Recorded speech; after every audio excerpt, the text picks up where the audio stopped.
Nah, visualisasi dan imajinasi itu adalah arah dari sumber daya dan teknik yang ingin dicapai untuk mencapai tujuan tertentu itu.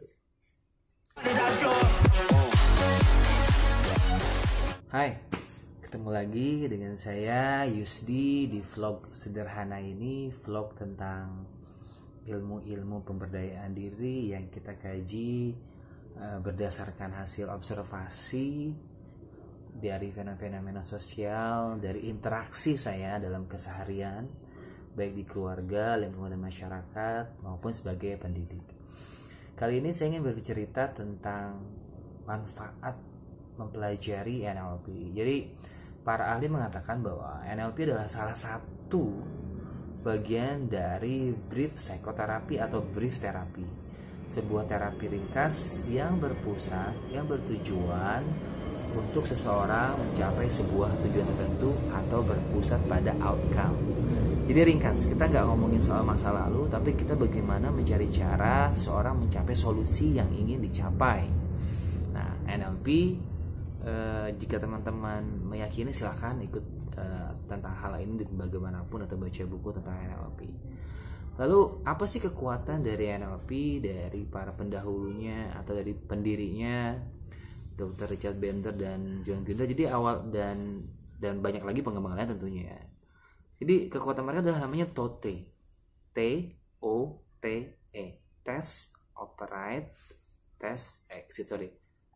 Test, Operate, Test, Exit. Jadi ketika ingin mencapai sebuah tujuan tertentu, entah itu dalam konteks terapi, perubahan, dan apapun pencapaian tujuannya, ada rencana, ada langkah. Ada rencana, ada langkah yang harus dijalankan. Ketika dijalankan itu berjalan dengan baik, dengan konsep fleksibilitas, lanjutkan. Tapi ketika dioperate tidak berjalan dengan baik atau umpan baliknya tidak sempurna, maka mundur ke belakang. Tambah lagi hal yang harus direncanakan, lalu tes lagi, lalu exit.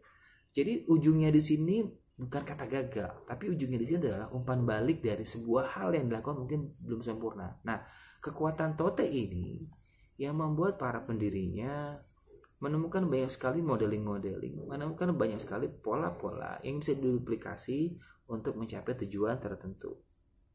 Itu yang pertama, TOTE.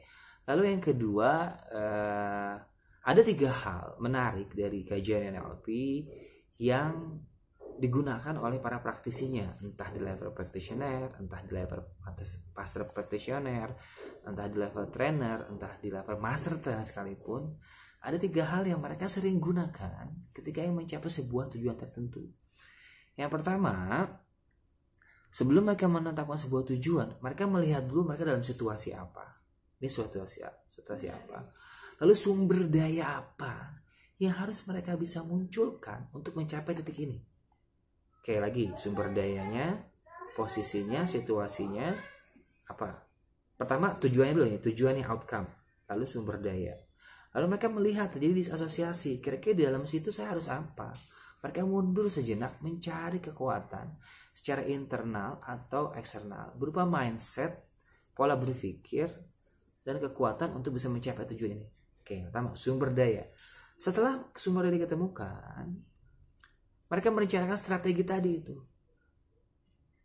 Tekniknya, how to-nya, metodologinya. Ingat, salah satu presuppose NLP adalah salah satu asumsi dasar NLP adalah sebuah pola di mana banyak sekali metodologi yang bisa digunakan untuk mencapai tujuan tertentu.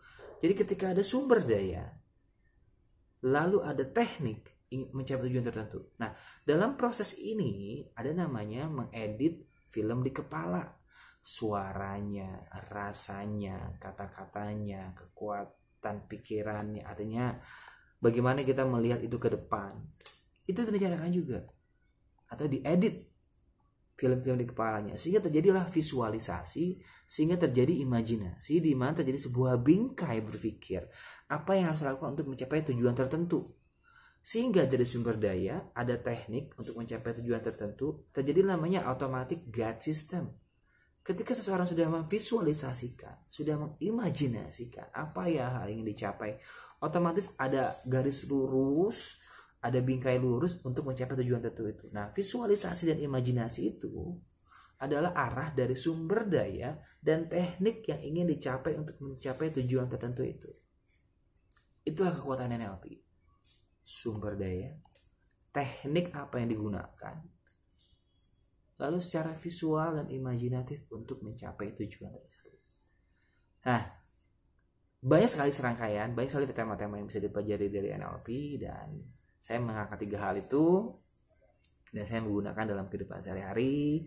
Semoga bermanfaat. Sampai ketemu lagi di pertemuan selanjutnya. Wassalam. Bye.